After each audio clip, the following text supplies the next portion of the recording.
담임 목사님께서는 이제 모든 일정을 다 마치시고 21일 화요일에 귀국할 예정이십니다. 오늘 말씀을 전해 주실 목사님은요, 서울 오륜교회를 심호하시는 김은호 목사님이십니다. 개인적으로는 참 저한테 영광스러운 자리인 것 같습니다. 전 교회 담임 목사님이시고요,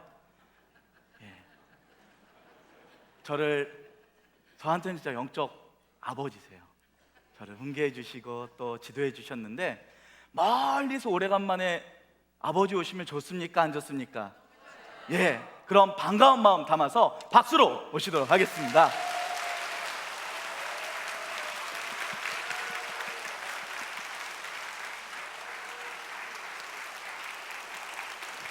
네, 감사합니다.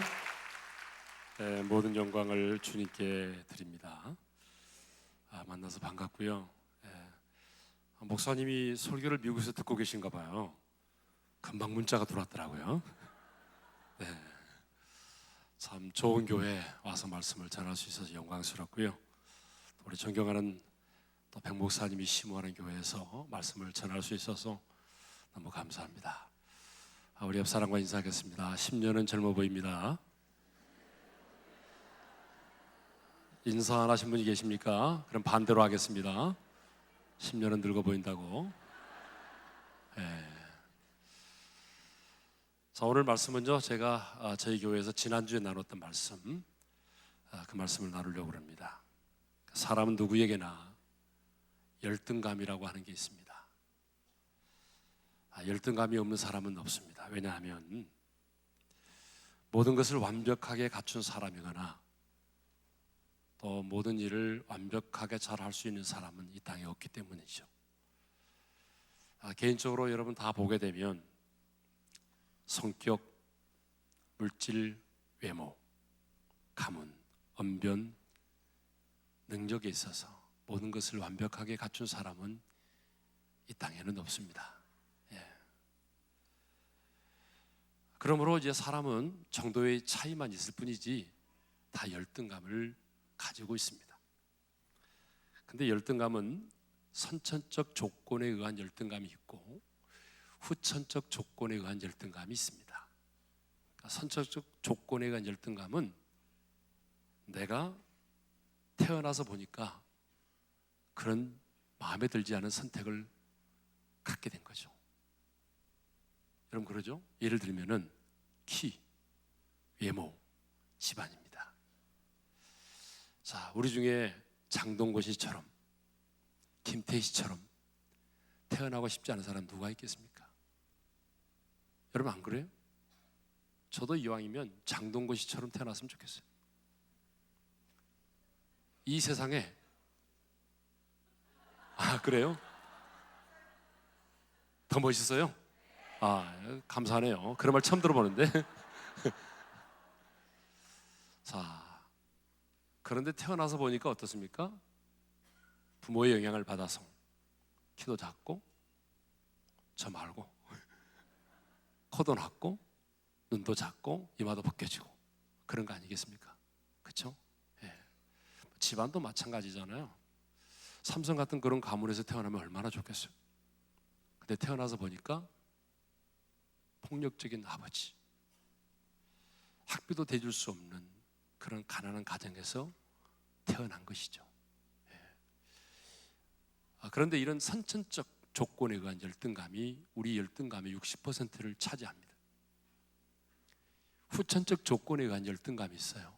실력, 학벌, 그리고 실직, 성폭행이나 왕따, 이런 트라우마로 인한 이 모든 것들은 후천적 조건에 의한 열등감입니다.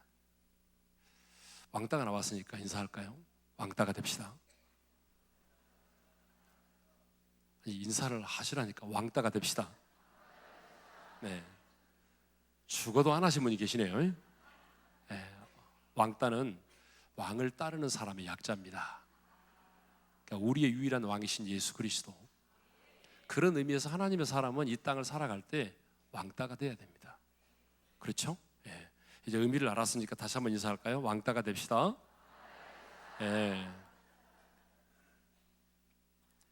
그런데 누구에게나 열등감이 있는데 이런 열등감을 쓴뿌리를 치유하지 못하고 그냥 방치해 두게 되면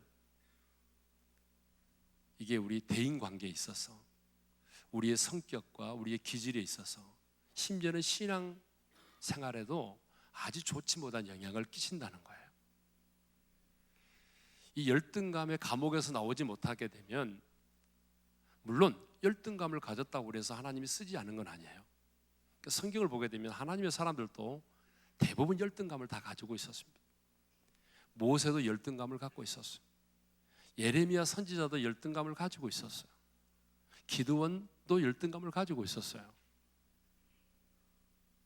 하나님이 사용하지 않는 것은 아니지만 열등감을 치유하지 못하고 방치해 두게 되면 그리스도 안에서의 풍성한 삶을 기대할 수가 없습니다. 인격적인 성숙이 이루어지지 않아요. 열등감의 쓴뿌리를 가지고 그냥 방치해 두게 되면 그 사람은 다른 사람보다 더 쉽게 좌절하고 절망합니다. 제가 목회하면서 보니까 쉽게 좌절하고 절망하는 사람들의 특징이 있어요. 열등감이 많다는 거예요. 열등감이 많은 사람일수록 쉽게 좌절하고 절망합니다. 이 열등감의 쓴뿌리를 그냥 방치해 두게 되면 이것이 우리 안에서 상실감과 무력감과 패배감을 일으키고, 더 나아가서 의부증과 의처증을 갖게 만들어서 가정을 파괴시키고, 심각한 경우에는 이제 대인기피증과 우울증을 일으켜서 자살을 하게 되는 경우도 있습니다. 여러분, 오스트리아의 작은 독재자 돌푸스 수상을 아십니까? 나치스에 의해서 사형을 당했는데요, 어느 날 한 기자가 어머니를 찾아갔어요. 그때 어머니가 기자에게 이런 말을 했습니다. 우리 아들 돌푸스는 어릴 때부터 그런 야망을 가진 사람이 아니었어요. 어릴 때 돌푸스의 내 아들의 꿈은 사제가 되는 것이었습니다. 그런데 주변의 사람들이 내 아들을 볼 때마다 너처럼 키 작은 애가 무슨 사제가 된다고 그래? 놀려댔죠. 그래서 내 아들 돌푸스는 그 말에 열등감을 갖게 됐고, 그 열등감 때문에 독재자가 되었다는 거예요. 의학 박사이고 국제 정신 분석가이신 이무석 박사가 쓴 나를 사랑하게 하는 자존감이라는 책이 있습니다. 제가 2주 전에 읽었는데요, 이 책을 보게 되면 열등감 때문에 인생의 고초를 겪고 있는 수많은 사람들의 그 사례가 기록이 되어 있어요. 많은 사례가 있는데 그 중에 한 사례를 소개하려고 합니다. 30대 한 주부 사업가가 남편의 외도로 인해서 심한 우울증을 겪게 됐습니다. 외도를 다녀온 게 아니고 외도를 했습니다. 술집의 여자와 외도를 한 거예요. 그런데 이 사실이 알려지면서 남편은 아내에게 용서를 구했습니다. 여보, 내가 잘못했어. 용서해줘.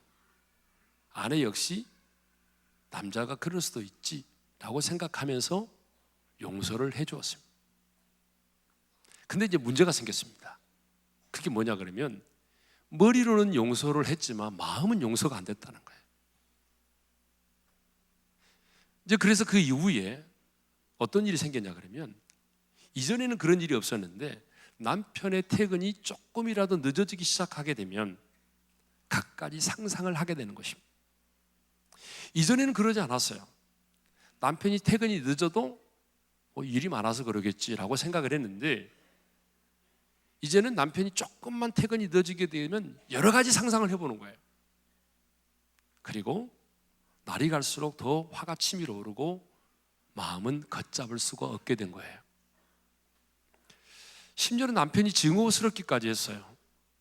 그리고 남편이 나를 버릴 것 같다고 하는 두려움이 그 마음을 지배하기 시작을 했어요. 그래서 이제 이 박사님과 일주일에 한 번씩 만나서 상담을 합니다.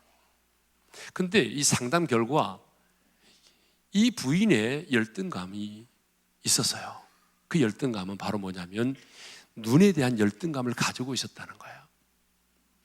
이 눈. 자기보다 3살 어린 여동생은 아빠의 눈을 닮아서 쌍꺼풀이 지고 너무 예뻐 보였어요. 근데 자기는 엄마의 눈을 닮아서 자기 눈이 와이셔츠 단추구멍만 하다고 생각을 한 거예요. 근데 그걸로 끝난 게 아니고 어릴 때부터 늘 이런 생각을 했다는 거예요. 내 여동생은 눈이 크기 때문에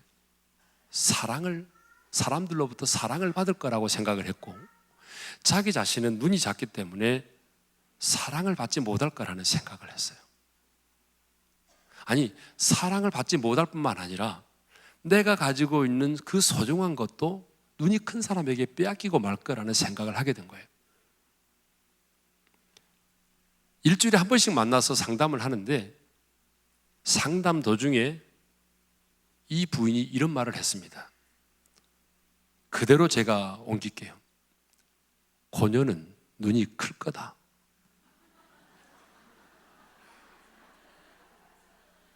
아니, 왜 그렇게 심각하십니까? 예, 나는 심각한 사람 별로 좋아하지 않아요. 여기서 고녀는 누구죠? 술집 여자입니다. 고녀는 눈이 클 거다, 그렇게 말을 했어요. 왜냐하면 이무석 박사가 광주에 있는 분이니까 이 상담한 여자도 광주 여자겠죠.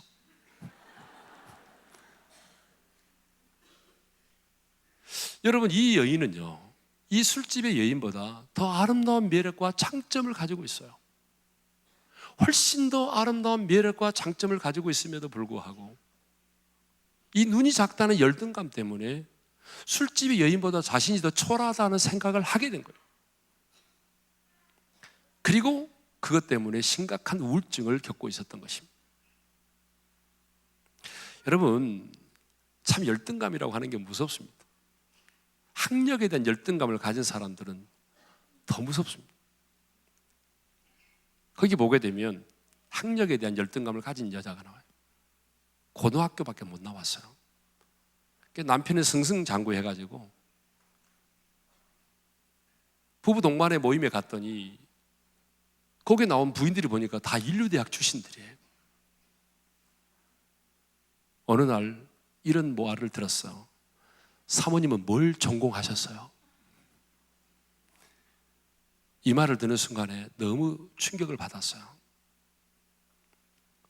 내가 고등학교밖에 안 나왔는데 사모님은 뭘 전공하셨어요? 라는 말을 듣는 순간에, 여러분, 학력에 대한 열등감을 갖고 있기 때문에 그래도 돈은 많이 벌어서 좋은 아파트에 살아요. 근데 관리소장한테 인사를 했는데 관리소장이 인사를 받는 둥 마는 둥 했어요. 그때 마음속에 어떤 생각을 했어요? 내가 고등학교밖에 안 나오니까 무시하네. 밖에 나가서 택시를 잡으려고 손을 들었는데 택시가 그냥 지나갔어요. 내가 고등학교밖에 안 나온 걸 어떻게 알았지?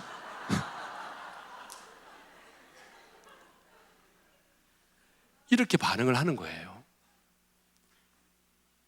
여러분, 열등감이라고 하는 게 그렇습니다. 하나님은 우리 모두가 다 열등감을 가지고 있지만 그 열등감의 감옥에 갇혀서 인생을 사는 걸 원치 않아요. 하나님은 당신의 자녀들인 우리가 하나님의 자녀로서의 자존감을 가지고 이 세상을 당당하게 살기를 원하십니다. 여러분, 우리가 그러잖아요. 비록 우리 집안이 좀 어렵고 가난하고 그래도 우리는 우리 자녀들이 기죽지 않고 당당하게 사는 모습을 보기를 원합니다. 하나님도 마찬가지입니다. 하늘에 계신 우리 아버지도 자녀든 우리들이 이 세상을 살아가면서 쪽팔리게 사는 거 보고 싶지 않습니다. 옆 사람과 인사합시다. 쪽팔리게 살지 맙시다. 하나님의 사람인 우리가 그렇게 쪽팔리게 사는 거 하나님 정말 싫어하십니다. 옆 사람과 인사하겠습니다. 당당하게 삽시다. 당당하게 살아야 돼요. 자, 오늘 우리가 읽은 본문은 하나님의 사람인 우리가 어떻게 우리 안에는 열등감을 이겨내고 자존감을 가지고 당당하게 이 세상을 살아갈 수 있는지를 가르쳐주고 있습니다. 여러분, 우리가 오늘 아가서를 봤는데 이 아가서가 뭐냐면 솔로몬 왕과 술람미 여인과의 아름다운 사랑을 노래하고 있는 책이에요. 솔로몬 왕은 누구를 말하냐면 우리의 영원한 신랑 되신 예수 그리스도를 예표합니다. 술람미 여인은 이 땅에 몸된 교회인 저와 여러분을 말하는 것이죠. 그러니까 아가서는 뭐냐 그러면 우리의 영원한 신랑 되신 예수 그리스도가 주님의 몸된 저와 여러분을 얼마나 어떻게 사랑하는지를 보여주고 있는 책이 바로 아가서예요. 그런데 이 주님의 몸된 교회를 상징하고 있는 이 술람미 여인은 인간이 가질 수 있는 모든 열등감의 요소를 다 가지고 있다는 거예요. 인간이 가질 수 있는 모든 열등감의 요소를 다 가지고 있어요. 이제 보겠습니다. 첫째로 계달의 장막입니다. 1장 우리 5절을 읽겠습니다. 다 같이요. 예루살렘의 딸들아 내가 비록 거무나 아름다우니 계달의 장막 같을지라도 솔로몬의 희장과도 같구나. 내가 비록 거무나 계달의 장막 같다고 그랬죠. 계달의 장막이 뭔지 아세요? 여러분, 이 들판에서 목축업을 하는 사람들이 치는 텐트를 말하는 거예요. 짐승의 가죽을 가지고 이렇게 만든 텐트를 말해요. 오랫동안 시간이 지나니까 털이 빠져나가고 거칠고 구멍이 나고 먼지가 묻고 오랫동안 햇빛을 받고 그래서 퇴색이 돼서 새카맣게 되어 있는 걸 말하는 겁니다.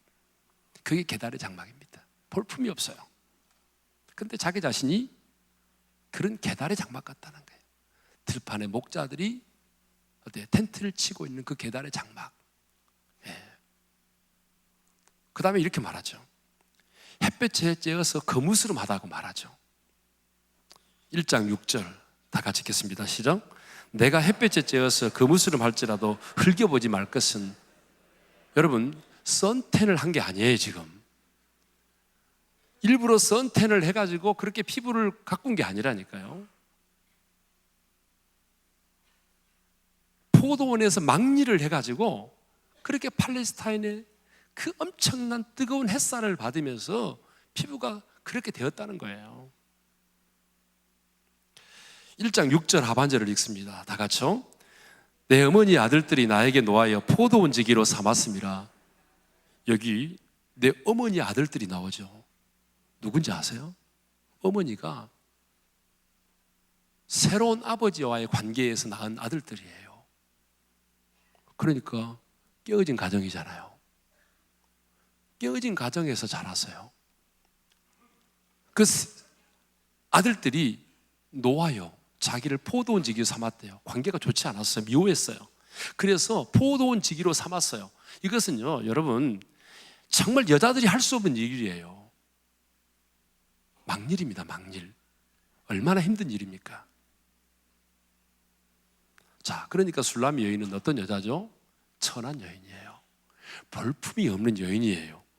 무식한 여인이에요.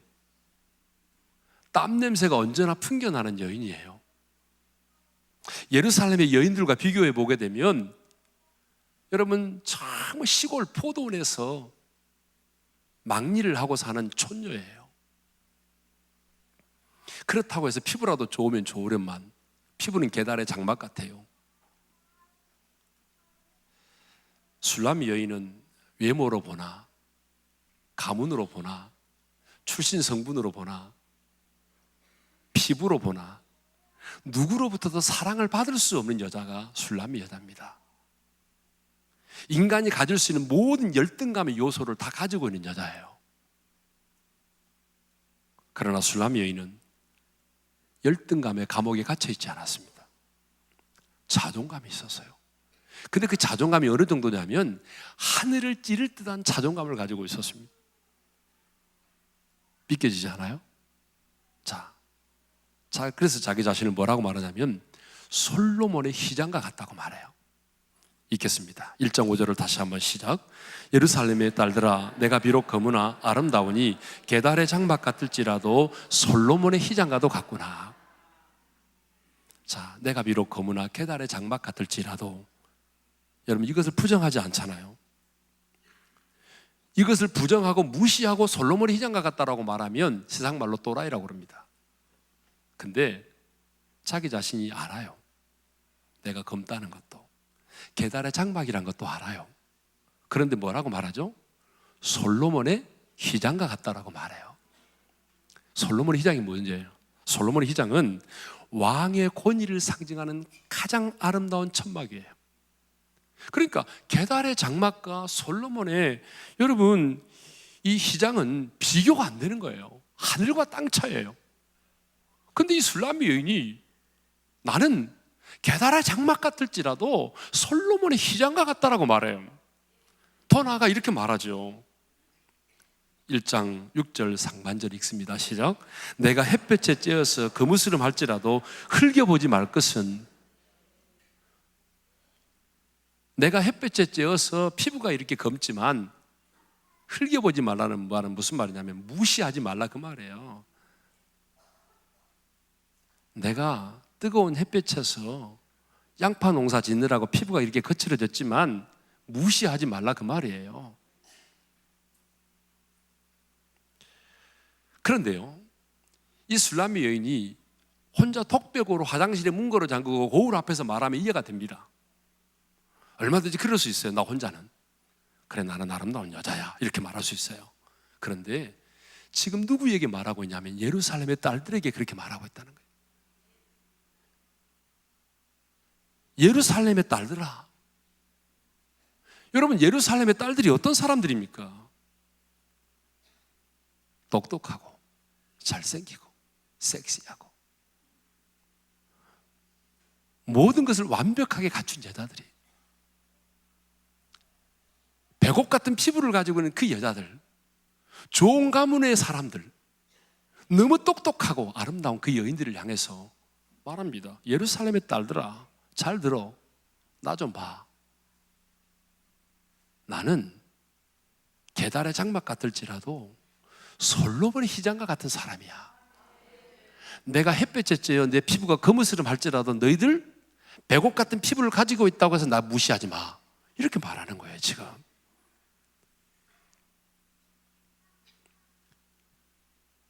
이것을 보게 되면 술람미 여인은 배우지 못했지만, 가진 것 없지만, 피부도 거칠고 도시에 사는 것도 아니고 시골에 박혀서 포도원에 막일을 하고 살아가는 여자지만, 여러분, 자존감이 있었습니다. 와, 얼마나 당당했는지 몰라요. 저는 이런 당당함이 여러분에게 있기를 원합니다. 저는 여러분들이 이런 자존감을 가지고 살아가기를 원합니다.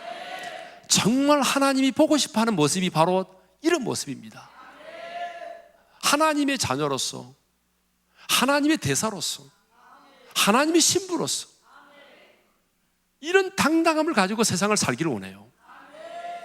그러면 술람미 여인은 어떻게 해서 이런 열등감을 벗고 자존감을 가지고 이렇게 당당하게 인생을 살 수 있었을까요? 그 이유가 뭐죠? 딱 하나입니다. 갑자기 야간대학을 나왔습니까? 갑자기 피부가 바뀌었어요? 아니죠. 여전히 피부는 거칠어요. 여전히 시골에서 일하고 있어요. 그런데 딱 한 가지예요. 자신을 향한 솔로몬 왕의 절대적인 사랑입니다. 솔로몬 왕은요, 이 술람미 여인을 사랑했단 말이에요. 예루살렘의 왕궁에 쭉쭉 빵빵한 여자들이 얼마나 많았어요. 백옥 같은 피부를 가진 여자들이 얼마나 많아요. 세련된 여자들이 얼마나 많아요. 좋은 가문의 사람이 얼마나 많아요. 그런데 솔로몬 왕은 그런 여자들 놔두고 이 술람미를 사랑했단 말이에요. 얼마나 사랑했으면 아가서에 보게 되면 이 왕이 대고를 뛰어넘고 산을 넘어서 찾아왔단 말이에요. 얼마나 사랑했습니까? 그래서 아가서에는 솔로몬 왕이 술람미 여인을 얼마나 사랑했는지 그 사랑에 대한 고백으로 가득 차 있어요. 이제 몇 군데만 찾아 읽겠습니다. 1장 8절을 읽겠습니다. 다 같이 시작. 여인 중에 어여쁜 자야. 지금까지 살아오면서 남편으로부터 이런 고백을 들어보시면 손 들어보세요. 손 들어봐요. 아까 2부 때 보니까 한 분 있대. 나 지금까지 살아오면서 내 남편으로부터 이런 고백을 들어본 적 있다. 여인 중에 어여쁜 자야. 이런 고백 들어보신 분 손 들어봐요. 와, 오, 대단하십니다. 오, 또 계시네. 두 분.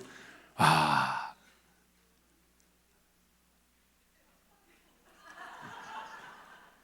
여인 중에 어여쁜 자야. 1장 9절을 읽겠습니다. 뭐라고 했는지 읽겠습니다. 시작. 내 사랑아, 내가 너를 바로의 병거의 준마에 비유하였구나. 바로의 병거의 준마에 비유했다. 여러분, 솔로몬 시대는 말을 수입했어요. 최고의 말이 애굽에서 수입한 말이에요. 근데 그 말 중에서도 애굽왕 바로의 병거의 준마라는 거예요. 이 말은 무슨 말이냐면, 내가 보니 다른 여자들 중에보다도 너는 가장 건강하고 생명력이 넘치는 여자라, 그 말이에요.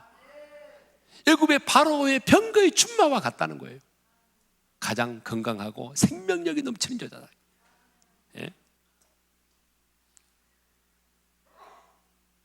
여러분, 얼굴도 예쁘고 예쁘다는 말도 듣고 또 이런 말도 같이 들어야지. 이렇게 말 들으면 기분 나쁘잖아요. 얼굴은 못생겼지만 힘은 세네, 다네가. 이런 말 들으면 기분 나쁩니다. 그렇죠? 예.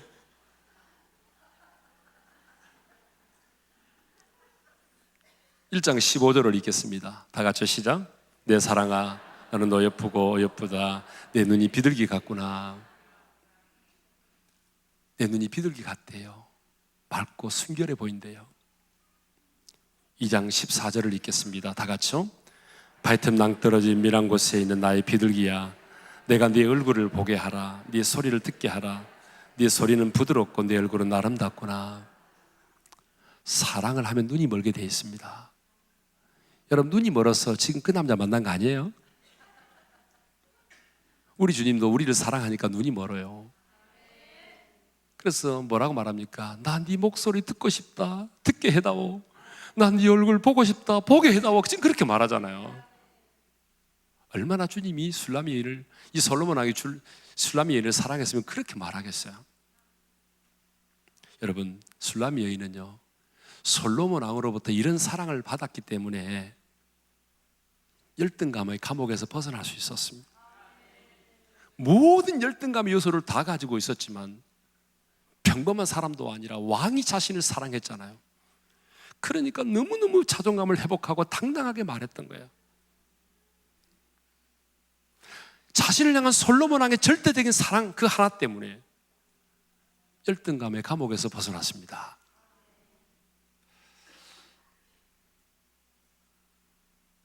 술람이 여인이 이렇게 말한 거 아니에요. 야, 니네 잘생겼으면 얼마나 잘생겼다고 생각해? 니를 가지면 얼마나 가졌어? 네 왕의 사랑을 받아봤어? 나는 이래봬도 왕이 나를 사랑하는 사람이야. 왕이 나를 얼마나 사랑하는지 알아? 너 왕의 사랑을 받아본 적 있어? 여러분, 이렇게 당당한 거예요. 누구나 사랑을 받으면 예뻐집니다. 사랑을 받으면 당당해져요. 제가 목회하면서 보니까 남편으로부터 사랑을 받은 아내는 굉장히 자존감이 있습니다. 근데 아무리 주변의 사람들로부터 인정을 받고 그래도, 예, 자기 남편으로부터 사랑받지 못하면요, 여인은 참 자존감이 사라지는 거예요. 예? 안 그래요? 여러분, 그러잖아요. 예? 근데 사랑하는 남편으로부터 사랑을 받아야 자존감이 생기는 거고 당당해지는 거예요. 예? 그래서 남편분이 같이 예배를 드리고 있다면 지금 아내의 손을 잡아주십시오. 잡으라니까요. 이렇게 말하세요. 나도 그렇게 사랑해 줄게. 뭘 그렇게 쑥스럽게 생각하세요? 예. 표정 좀 펴요. 이렇게 굳어 있습니까? 와따 참. 예. 그런데 이 술람이 여인을 향한 솔로몬 왕의 사랑은 바로 저와 여러분을 향한 하나님의 사랑인 줄로 믿습니다.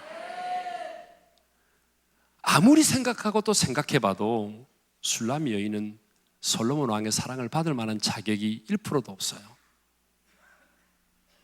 술람 여인은 신분으로 보나, 예모로 보나, 가문으로 보나, 행위로 보나, 피부로 보나 왕의 사랑을 받을 만한 자격이 없습니다. 하지만 솔로몬 왕은 아무런 조건 없이 이 술람미 여인을 사랑했단 말입니다. 그런데 우리는 술람미 여인과 같은 사람들이죠. 우리 역시 아무리 생각하고 또 생각해봐도 하나님의 사랑을 받을 만한 자격이 없는 사람들이에요. 정말 우리는 하나님의 사랑을 받을 만큼 아름다운 사람들이 아닙니다. 술람미 여인이 계달의 장막 같다라고 말한 이유를 아세요? 그 계달의 장막이 우리 마음을 말하는 거예요. 우리 마음이 계달의 장막이에요. 세월의 흐름 속에서 거칠어지고, 세월의 흐름 속에서 구멍이 나고 상처가 나고 쓴뿌리가 있고, 세월의 흐름 속에서 퇴색되고 새카맣게 멍들어져 있는 우리 마음, 그게 바로 계달의 장막인데 우리 마음을 말하는 거예요. 선한 것 하나 없습니다라는 노래 말의 가사처럼 우리는 하나님의 사랑을 받을 만큼 선한 것이 하나도 없어요. 완벽한 죄인이시죠. 그런데 주님이 술람미 여인을 아무런 조건 없이 사랑하신 것처럼 주님이 우리를 그렇게 사랑하십니다. 이것이 바로 저와 여러분을 향한 하나님의 사랑인 줄로 믿습니다. 우리를 향한 주님의 사랑은 때문의 사랑이 아니라 그럼에도 불구하고의 사랑입니다. 세상 사람들의 사랑은 때문의 사랑이에요. 이게 인간의 사랑입니다. 인간의 사랑은 다 때문의 사랑이에요. 건강하기 때문에, 잘해주기 때문에, 섹시하기 때문에, 우리 부모에게 잘해주니까 돈 잘 벌기 때문에 사랑한다는 거죠. 이게 인간의 사랑이에요. 근데 하나님의 사랑은 그럼에도 불구하고의 사랑이에요. 근데 여러분, 이 그럼에도 불구하고의 사랑이 이해가 됩니까? 이게 이해가 안 된단 말이에요. 여러분, 신앙생활 하면서 진짜 이해가 안 되는 것 중에 뭐냐면 하나님의 사랑입니다. 하나님의 사랑. 제가 어젯밤에 갑자기 예전에 하와이 코나에서 있었던 일이 생각이 나더라고요. 아주 오래됐는데 제가 하와이 코나에서 DTS를 받았어요. 그때에 그 예수전도단 DTS에서 하나님 아버지의 사랑을 강의하는 교수가 있었습니다. 근데 그분이 이런 말을 했어요. 자기가 이렇게 이제 학생들 앞에서 모아놓고 하나님 아버지의 사랑이 어떤 것인지를 강의하는 교수인데, 몇 년 전에 그분이 말씀할 때 몇 년 전에 머리로는 알겠대요. 하나님의 사랑이 어떤 것인지. 하나님의 사랑은 영원하고, 하나님의 사랑은 절대적이고, 하나님의 사랑은 무조건적이고, 이론으로 알겠는데 진짜 그 하나님의 사랑이 어떤 것인지 모르겠더래요. 머리로는 알겠는데. 그래서 그 시간에 이렇게 얘기했답니다. 우리 이 시간에 강의하지 않겠습니다. 제가 강의하지 않겠습니다. 우리 모두가 함께 하나님의 사랑이 어떤 것인지를 하나님께 물어봅시다. 그래서 그 시간에 강의를 중단하고 모두가 다 한결같이 성령님께 하나님의 사랑이 어떤 것인지를 깨닫게 해달라고 기도했다고 그래요. 그리고 토요일 날 이분이 이제 목회를 하기 때문에 LA로 왔어요. 비행기 타고. 토요일 날 오후에 아내가, 사모님이 차려준 밥상을 먹고 있는데 아내가 이렇게 와서 말했어요. 여보, 큰일 났어요. 왜? 딸이 임신했대요. 딸이 임신했대요. 17세, 18세밖에 안 된 딸인데. 근데 아빠가 누군지를 모른대요. 너무 큰 충격이었어요. 그러면 딸이 당신에게 와서 그렇게 말했던 시간이 언제냐고 물어봤어요. 그랬더니 놀랍게도 그때 자기가 강의실에서 하나님께 물었던 시간이에요. 하나님의 사랑이 무엇입니까? 도대체 하나님의 사랑이 어떤 것인지를 가르쳐 주세요 라고 묻고 있던 그 시간에 딸은 엄마에게 그 얘기를 했던 거예요. 목사님은 결정을 했어요. 내 딸이 이렇게 됐는데 내가 어떻게 강단에서 설교할 수 있겠는가? 그래서 교회를 사임하기로 마음을 먹었어요. 당회를 소집했습니다. 그리고 당회를 소집했는데 가장 연세가 드신 장로님이 만류했어요. 목사님, 우리가 이 지역에 깨어진 아이들을 돌보고 치유하기 위해서 교회를 세우는데 목사님의 자녀가 그랬다는 이유 때문에 넘어진다면 우리가 어떻게 이 교회가 존재를 해야 될 이유가 뭐가 있겠습니까? 안 됩니다. 그날 예배를 드리는데 강고 시간인데 딸이 갑자기 나왔어요. 그리고 마이크를 잡았어요. 딸이 이렇게 얘기했어요. 우리 아버지는 죄가 없어요. 제가 떠날게요. 제가 잘못했어요. 이렇게 말했어요. 그런데 여러분, 이런 일이 우리 한국교회 상황에서 벌어졌다면 성도들은 어떻게 반응했을까요? 제가 볼 때는 돌을 들어 던졌을 것입니다. 근데 놀랍게도 그 성도들은 그 목사님의 딸을 축복해 줬어요. 그 목사님의 딸만 축복한 게 아니라 그 뱃속에 들어있는 그 태아를 축복해 줬어요. 그래서 그 목사님이 내린 결론이 이거였어요. 사탄은 내 딸을 통해서 내 가정을 무너뜨리고 교회를 무너뜨리려고 했지만 성도들이 하나님의 사랑으로 내 딸을 축복해 줌으로 인해서 사탄의 계계가 물거품이 됐다. 여러분, 이해할 수 없는 게 하나님의 사랑입니다. 여러분, 이해되지 않는 게 하나님의 사랑이에요. 저도 예전에 많이 하나님께 물었던 적이 있어요. 주님, 왜 저를 사랑하십니까? 왜 저를 사랑하죠? 여러분, 내가 내 자신을 더 잘 알잖아요. 여러분, 가장 나를 아는 사람이 여러분 자신이잖아요. 내가 미운 사람이 누구예요? 나 자신이잖아요. 가장 미운 사람이 누구예요? 옆에 있는 사람이 아니고 내 자신에게. 우리가 내 자신에게 실망할 때가 얼마나 많아요. 내 자신도 나를 안아줄 수 없고 내 자신도 나를 이해할 수 없는 나인데, 그런데 왜 주님 저를 사랑하죠? 늘 이렇게 물었어요. 그럴 때마다 주님의 답은 언제나 똑같았습니다. 내가 너를 사랑하니까. 여러분, 이게 주님의 답이에요. 사랑하기 때문에 사랑한다는. 그런데 여러분, 성경을 보게 되면 주님의 이 말씀이 맞아요. 왜냐하면 주님이 사랑했던 그 사람들의 면면을 보니까 완벽하고 완전한 사람이 하나도 없어요. 주님이 사랑했던 사람들은 누구예요? 대표적으로 세리와 창기들이에요. 면허증을 가진 강도인 세리, 몸을 팔고 사는, 이 몸을 팔아서 먹고 사는 장녀, 귀신 들린 여인, 무식한 어부들, 여러분 누구도 하나님의 사랑을 받을 만한 자격이 없었던 사람들이에요. 그런데 주님은 그들을 사랑하셨습니다. 그러므로 하나님의 사랑을 알고 그 사랑 가운데 사는 사람은 여러분 열등감의 감옥에서 벗어날 수밖에 없습니다. 학자들의 말을 빌리자면 자존감과 열등감은 조건의 문제가 아니라 관점의 문제라고 말합니다. 조건의 문제가 아니라 무엇의 문제라고요? 관점의 문제라고요. 조건의 문제가 아니라 무슨 문제라고요? 관점의 문제라고요. 열등감은 자신에 대한 스스로의 평가에서 나오는 것이에요. 나는 배우지 못한 사람이야. 나는 가진 게 없어. 나는 찌질이, 못난이, 바보, 멍청이. 여러분 늘 자기 자신에 대해서 그렇게 생각하는 거예요. 그게 뭐 열등감이죠.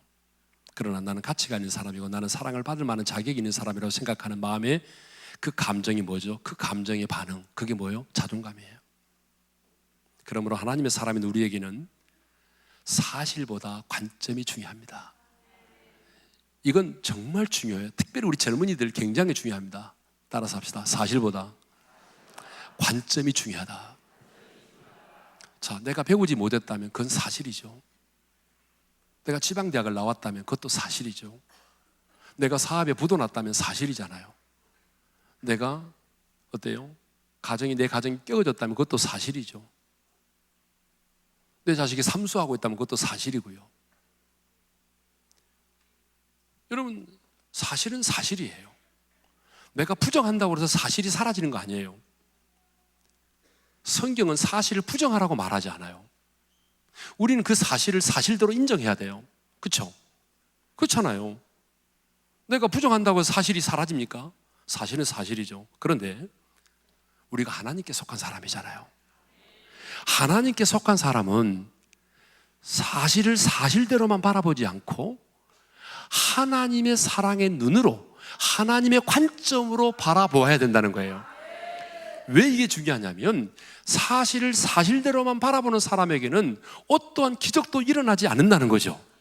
하나님이 행하시는 일이 없어요. 오늘 밤에 우리가 하나님의 일하심의 방식을 나누려고 하는데 하나님의 일하심이 없어요. 자, 사실보다 관점이 왜 중요하냐? 이거를 보여주는 게 뭐냐면 12명의 정탐꾼들이에요. 자, 12명의 정탐꾼이 40일 동안 가나안을 정탐하고 돌아왔어요. 보고합니다. 10명의 정탐꾼들이 보고를 해요. 이렇게 말하죠. 포도송이를 메워왔잖아요. 그 땅은 젖과 꿀이 흐르는 땅이라고 말했어요. 사실입니까? 사실 아닙니까? 사실이죠. 그곳에서 안악자손을 보았다고 말합니다. 사실입니까? 아닙니까? 사실이죠. 그 성읍은 견고하다고 말합니다. 사실입니까? 아닙니까? 사실이에요.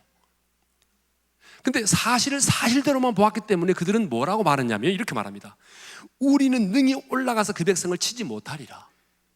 그리고 이렇게 말하죠. 우리는 스스로 보기에도 메뚜기와 같으니 그들이 보기에도 그와 같을 것이라. 여러분, 사실들을 사실대로만 바라보니까 우리는 올라가서 치져 이기지 못할 거고 그들 보기에 우리는 메뚜기와 같다라고 반응합니다. 그런데 10명의 정탐꾼과 이스라엘 백성들은 사실을 사실대로만 보았지만 하나님의 사람인 여호수아와 갈렙은 사실을 사실대로만 보지 않고 그 사실을 하나님의 관점에서 보았습니다. 할렐루야. 이게 달랐어요. 그래서 이렇게 말하죠. 읽겠습니다. 시작. 우리가 곧 올라가서 그 땅을 취하자 능히 이기리라. 그 다음에 뭐라고 말하죠? 그들은 우리의 먹이라. 그들은 우리 밥이라. 그런 얘기입니다. 근데 그 앞에 조건이 붙었습니다. 하나님이 기뻐하시면, 하나님이 우리와 함께 하시면이에요. 하나님이 우리와 함께 하시면, 하나님이 기뻐하시면 우리는 반드시 승리한다는 거예요. 그들은 우리의 밥이라는 거예요. 이게 하나님의 관점에서 본 거죠. 근데 여러분, 인생을 살다 보게 되면 당연한 것이 있고 당연하지 않은 것이 있습니다. 예를 들어 보면 학생이 공부를 하지 않아서 대학에 떨어졌어요. 당연한 것입니다. 일하기 싫어서 직장에 들어가지 않고 백수로 지낸다면 당연한 겁니다. 여러분, 당뇨 환자가 음식 조절을 하지 않고 닥치는 대로 먹어야 된다면 당뇨 수치가 올라가는 것 당연하겠죠. 그러나 모든 것이 다 당연한 것이 아닙니다. 모든 실패가, 모든 고난이 다 당연한 게 아니에요. 우리 생각에는 그것이 당연하다고 생각하지만 하나님이 보실 때는 그렇지 않는 게 있다는 거죠. 그런데 우리는 나는 장애인이니까, 나는 배우지 못했으니까, 나는 가진 것이 없으니까, 나는 시골 촌녀니까 이렇게 살다가 끝나야지. 그래서 자신의 약함, 자신의 넘어짐, 자신의 아픔, 자신의 현실을 사실대로만 받아들이고 그것을 자기 운명으로 받아들입니다. 그러나 여러분, 하나님의 사람은 오늘 내가 처해 있는 지금의 현실을, 오늘 내가 처해 있는 지금의 상황과 환경을 사실로만 바라보지 말고 사실을 부정하라는 얘기가 아닙니다. 여러분, 술라미 여인은 사실을 부정하지 않았어요. 인정했습니다. 내 피부가 검다는 것도 인정했고, 계달의 장막이라는 것도 인정했고, 포도로서 막리를 하고 있는 여자라는 것도 인정했습니다. 우리도 우리의 사실을 부정하면 안 돼요. 인정해야 돼요. 그러나 하나님의 관점에서 보면 달라진다는 거죠. 하나님의 눈으로 바라보면 달라진다는 거예요. 하나님의 눈으로 보게 되면 고난이 고난으로만 끝나지 않는다는 거예요. 하나님이 주시는 비전이 보인다는 거죠. 사명이 보인다는 거죠. 하나님의 사람에게 가장 불행한 것은 고난이 고난으로 끝을 맺는다는 거예요. 그러나 여러분, 하나님의 사람들은 고난이 고난으로 끝을 맺지 않았습니다. 고난이 우리에게 가져다 준 유익이 얼마나 많았습니까? 그러므로 여러분, 눈을 들어서 하나님의 눈으로 여러분을 볼 수 있기를 바랍니다. 지금 여러분이 처해 있는 그 상황과 현실을 하나님의 눈으로 볼 수 있기를 바랍니다. 그러면 달라집니다. 비전이 보이고 사명이 보입니다. 하나님의 일하심이 보이는 거예요. 생각이 달라지죠. 술람 여인도 그랬습니다. 내가 볼품이 없다는 것, 가진 것이 없다는 것, 배우지 못했다는 것, 피부가 거칠다는 것 인정했습니다. 그러나 그것이 사실이지만 그것만을 바라보지 않고 왕이 나를 사랑하는 그 관점에서 나를 봤어요. 그 왕의 사랑의 관점에서 나를 보니까 그건 아무것도 아니더라는 거예요.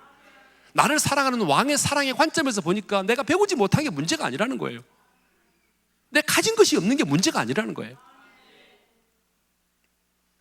이제 마지막으로 술람의 여인을 향한 솔로몬 왕의 사랑의 고백을 함께 나누기를 원합니다. 오늘 본문 2장 10절을 읽겠습니다. 다 같이요.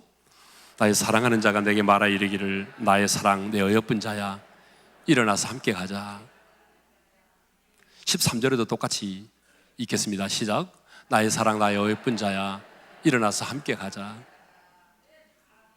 여러분, 나의 사랑 내 어여쁜 자야 일어나서 함께 가자.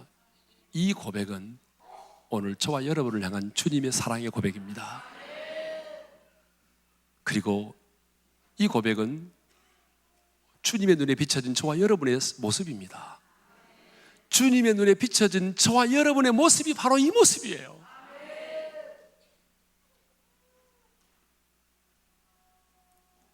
주님이 오늘 저와 여러분들을 향해서 말합니다. 너는 나의 사랑이라고. 가장 어여쁜 자라고. 그러니 일어나서 함께 가자라고 말합니다. 그런데 여러분, 우리 신랑 되신 주님이 신부된 오늘 저와 여러분을 향해서 이렇게 말하잖아요. 나의 사랑이라고, 내 어여쁜 자라고, 일어나 함께 가자라고 말을 하는데, 여러분 근데 보세요. 이 사랑의 고백을 듣고 있는 우리의 마음에 아무런 감동이 생기지 않는다면, 여러분, 이것은 아직 나와 주님과의 관계가 맺어지지 않은 것입니다. 교회를 다닌다고 해서 되는 게 아니에요. 제가 오늘 저녁에 시간 되면 얘기할 수 있을지 않을지 모르겠지만, 예수를 믿는다는 것은 주님과 내가 관계가 맺어지는 거예요. 교회를 다니는 게 아니에요.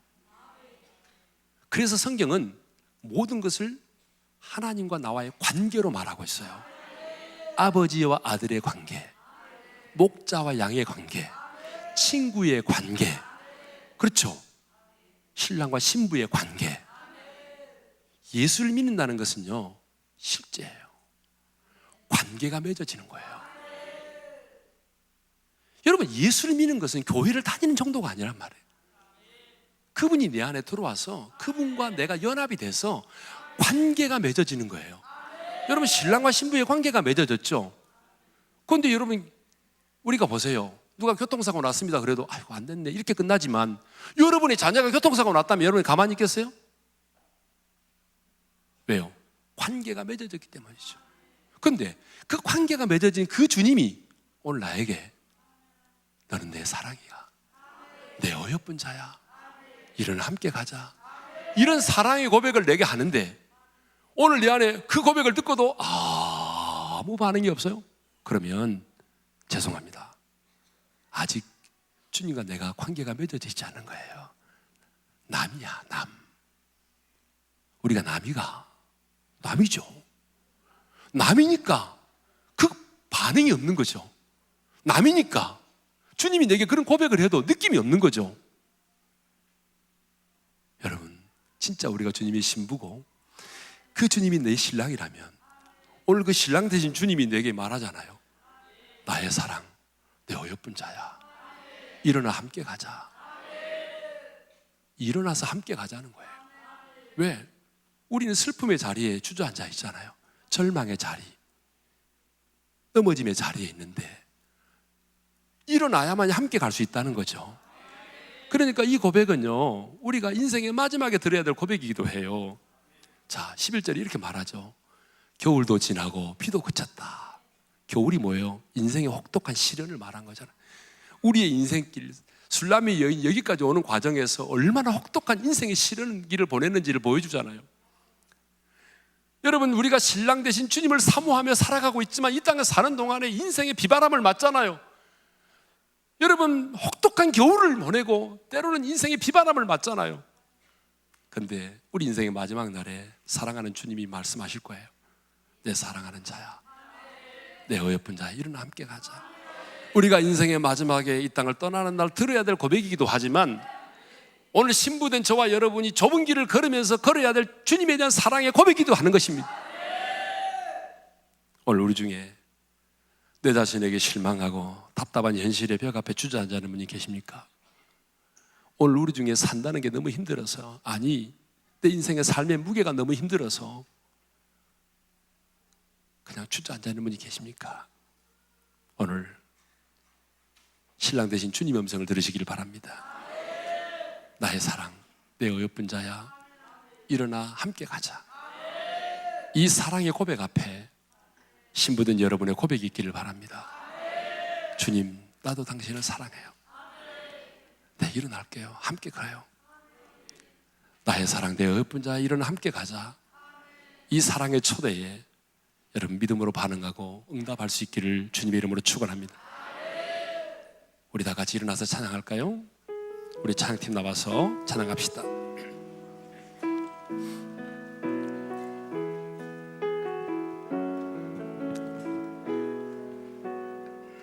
나의 사랑하는 자의 목소리, 사랑하는 자의 목소리 듣기 원하네. 나의 사랑, 나의 어여쁜 자야, 바위 틈 은밀한 곳에서 듣기 원하네. 부드러운 주님의 음성. 나의 사랑, 나의 사랑, 나의 사랑, 나의 사랑, 나의 어여쁜 자야, 일어나 함께 가자. 나의 사랑, 나의 사랑, 나의 어여쁜 자야, 일어나 함께. 나의 사랑, 나의 사랑, 나의 사랑, 나의 사랑, 나의 어여쁜 자야, 일어나 함께 가자. 나의 사랑, 나의 사랑, 나의 어여쁜 자야, 일어나 함께 가자. 자, 우리 한번 눈을 감고 주신 말씀 마음에 새기며 기도하기를 원합니다. 사랑하는 성도 여러분, 우리는 아무리 생각하고 생각해도 술람이 여인과 같은 사람입니다. 인간이 가지고 있는 모든 열등감의 요소를 가지고 있는 사람들입니다. 그렇지만 술람이 여인은 열등감의 감옥에 갇혀 있지 않았어요. 솔로몬 왕의 절대적인 사랑 때문에 자존감을 가지고 당당하게 살았습니다. 우리 하나님은 우리가 가진 것이 없고 배운 것이 없고 내놓을 만한 것이 없어도 우리의 마음이 계단의 장막 같을지라도 우리를 향한 주님의 사랑을 힘입어서 자존감을 가지고 당당하게 이 세상을 살기를 원하십니다. 주님, 내가 지금 슬픔의 자리에 있습니다. 절망의 자리에 있습니다. 내가 현실의 벽 앞에 내가 주저앉아 있습니다. 사실보다 관점이 중요할진데 내 앞에는 현실, 사실을 사실대로만 바라보지 말게 하시고 하나님의 눈으로 나를 바라보게 하시고 하나님의 눈으로 자녀를 바라보게 하시고 하나님의 눈으로 내 가정을 보게 하나님의 눈으로 남편을 보게 도와주시옵소서. 그래서 오늘 주님의 그 사랑의 고백 앞에 나도 반응하기를 원합니다. 나의 사랑, 내 어여쁜 자야, 일어나 함께 가자. 주님, 이제 겨울도 지나고 굳습니다. 주님, 나도 일어서겠습니다. 함께 걷겠습니다. 오늘 그 하나님의 사랑을 깨닫게 하시고 파도처럼 밀려오는 하나님의 사랑을 힘입어서 나도 절망의 자리에서 일어나 주님과 함께 걸을 수 있기를 원하고 자존감을 가지고 당당하게 살기를 원합니다. 이 믿음의 고백으로 주여 한번 부르고 기도하며 나갑니다. 주여! 할렐루야. 우리 아버지 하나님, 우리가 하나님의 사랑을 받을 만한 자격이 없지만 하나님께서 무조건적으로 우리를 사랑해 주셨으니 솔로몬 왕이 술람 여인을 사랑한 것처럼 하나님 아버지, 우리 모두가 열등감의 요소를 가지고 있지만 우리를 사랑해 주셔서 이 땅에 오셨고 나를 위하여 죽어주신 그 십자가의 그 사랑, 머리가 아닌 가슴으로 경험하게 도와주셔서 그 하나님의 사랑으로 인하여 지금의 열등감의 감옥에서 벗어나게 도와주시고 하나님의 자존감을 가지고 당당하게 세상을 살아가게 도와주십시오. 사실보다 관점이 중요함을 깨닫고 내가 처해 있는 사실을 사실대로 인정하지만 사실만을 바라보지 말게 도와주시고 하나님의 눈으로 바라보게 도와주셔서 하나님의 눈으로 바라봄으로 비전을 보게 하시고 하나님의 일하심을 보게 하시고 하나님의 능력을 보게 도와주시고 하나님의 손길을 보게 도와주셔서 아버지 하나님, 사랑하는 모든 지체들이 그 하나님의 사랑으로 자존감을 가지고 당당하게 살아가게 도와주시고 일어나 함께 걸을 수 있는 축복되는 애를 저희들에게 허락해 주시기를 간절히 바라옵고 합니다. 사랑의 주님, 내가 술람이 여인인데 주님이 왜 저를 사랑하십니까? 이 땅에 나보다도 훨씬 세련되고 더 성품도 좋고 훌륭한 사람이 많은데 왜 이렇게 못난 나를 사랑해 주십니까? 주님, 이해가 되지 않지만 조건 없이 베풀어 주신 그 하나님의 십자가의 사랑을 깨닫고 그 사랑으로 일어서겠습니다. 내 삶의 무게가 힘들어서 살아갈 용기마저 잃어버릴 때가 많지만 내가 지금 처해 있는 상황과 사실을 사실대로만 바라보지 않고 하나님의 눈으로 바라보겠습니다. 그리고 일어서겠습니다. 나의 사랑, 내 어여쁜 자야, 일어나 함께 가자. 일어나 함께 가겠습니다. 예수님의 이름으로 기도합니다. 아멘. 박수로.